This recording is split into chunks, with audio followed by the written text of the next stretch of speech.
I may not be able to give you all the answers this morning. I'm not even trying to. I got all year to work on you about this. But I want to give you the questions that you need to be asking yourself to get ready for what we're going to break into on the Watch Night service. I'm going to give you 3 questions that you need to be asking yourself, and I'm going to elaborate on each one of them that you need to be doing to get your mind ready for what God is about to do. Get your mind ready. Get your mind ready for what God is about to do. I want to shake you and stir you up and get you away from being stuck in the rut of poor thinking and poor believing and poor low expectations about the future. That's just how he is. That's just how she is. It is the way it is. Just not expecting anything out of your life, because you're not going to live any better than you expect. You're not going to get any more than what you believe. And if you expect to spend the next 10 years arguing about the same things, you will. Somebody has to stop the madness and say, we have compassed about this mountain long enough. The first question: when has the past had enough of your attention? When has the past had enough of your attention? When has the past had enough of your attention? Whatever you're giving your attention to, you must understand, you are giving your energy to. You are keeping your past alive by watching it, talking about it, rehearsing it, regurgitating it, bringing it up over and over again. Your past is not holding you. You are holding it. Your past longs for you to let it go so that you can bury it and let it be at rest so that you can walk into abundance in your life, but you are trapped. You got a death grip on your past. See, for years I thought my past was holding me. I didn't realize that I was holding it. You hold it with your mouth. You hold it with your thoughts. You hold it by regurgitating it. You won't let it die. You won't let yourself get over it. Every time you feel yourself being nice to somebody who mistreated you, you say, toughen up, because for you, toughening up is regurgitating that same old cancer that's making you sick. So you have to ask yourself the question, when has the past had enough of your attention? There's no need in you going into another year. You might as well stay over here in 2004. Just drop right where you are if you're going to go into a new year just rehearsing what happened last year. When has the past had enough of your attention? I used to have a dog, and I'd watch the dog get out in the yard. We were very modest people. Modest means po. And so I never saw a dog toy in my life. My dog didn't have a coat and nothing like that. Most of them didn't have a collar, you know, just running around, just a dog. I don't know what kind of dog it was. It was, you know, it was a nice dog. That's all you can say. It's just a nice dog. And so the dog didn't have any toys to play with, no little things that you bite and it squeaks and all that. So there the dog would get out in the yard and it would just start doing like this, just chasing his tail for hours. And I'd sit there and watch that dog. He would chase his tail and bark at it and holler at it like it was another dog.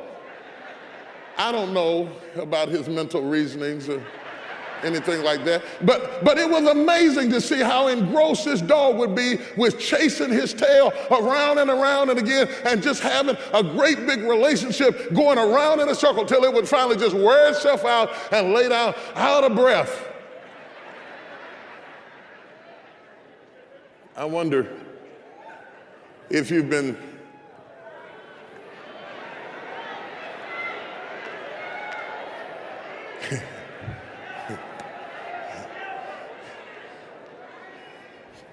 I just wonder. It's just things you just need to ask yourself about. The things, are you barking about something that's already gone by? Are y'all still arguing about what happened last year?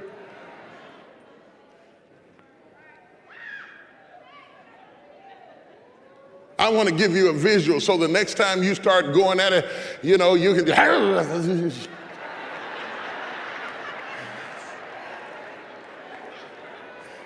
next time your spouse or your kid or whoever it is, don't do this with your mother, you might get killed, but everybody else, just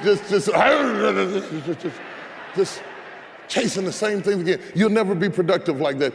In fact, this is not just true about families, this is true about entire races of people.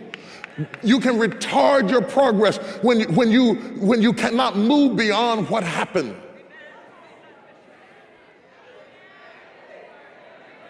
Everything just goes back to who hurt you. And once you've been hurt and once you've been victim, it is the hardest thing in the world to pastor a group or an ethnicity of people who have been hurt because they're always overly sensitive.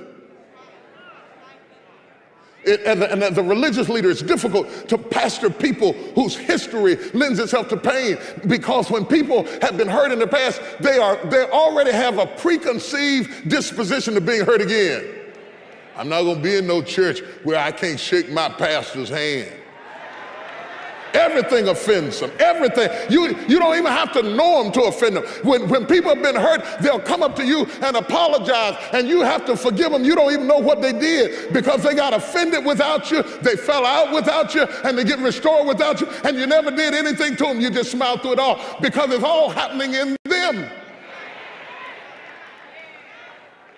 Everything offends you when you can't get over your past. And then what happens to a nation of people or a nationality of people is that they will choose leaders who reinforce their negative mentalities and use scare tactics to always remind you, and they keep bringing that curse back in your life. You know you cripple, you know you can't walk, you know you'll never be anything, you can't make it in this world, you know you're down and out, you know you're a minority. I don't need anybody who keeps leading me back 200 years ago to where I came from. I am tired of doing this. I need somebody who will take me to places I've never been and show me sights I have never seen. We need to demand more out of our leaders than the regurgitation of things that we're trying to throw up and eating them back down again. We need to go to another direction and move northward as a people, or we'll never be whole.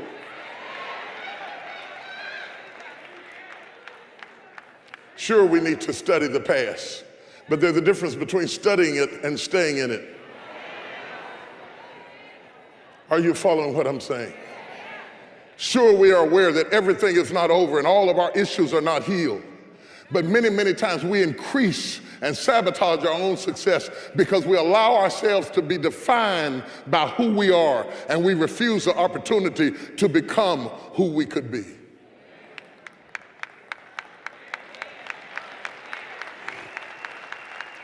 I know it's hard, but chew it till you can swallow it.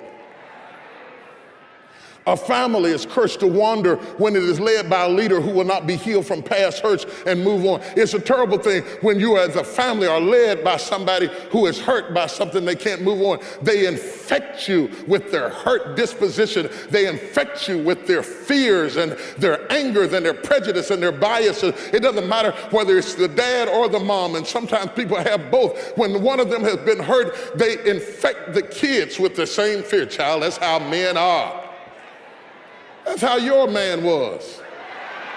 There are millions of other people who are not like the experience you had. You had one experience or two, and now you have defined everything and polluted everybody. When you have a leader who is wounded, that's why the Bible says that the enemy knows this principle: smite the shepherd and scatter the sheep. The enemy doesn't have to attack the whole family. If he can attack whoever the leader is of that family and attack them by everything up under it, he doesn't have to hit that, because that leader will pollute everybody following him or her with their own pain and their own bitterness. So if you are a leader in your family, always understand you are on the hit list, and if the enemy can make you angry or bitter or frustrated, you will affect everybody connected to you, and you will affect them in a negative way while you think you are trying to help them, and never know that what you call help is killing them.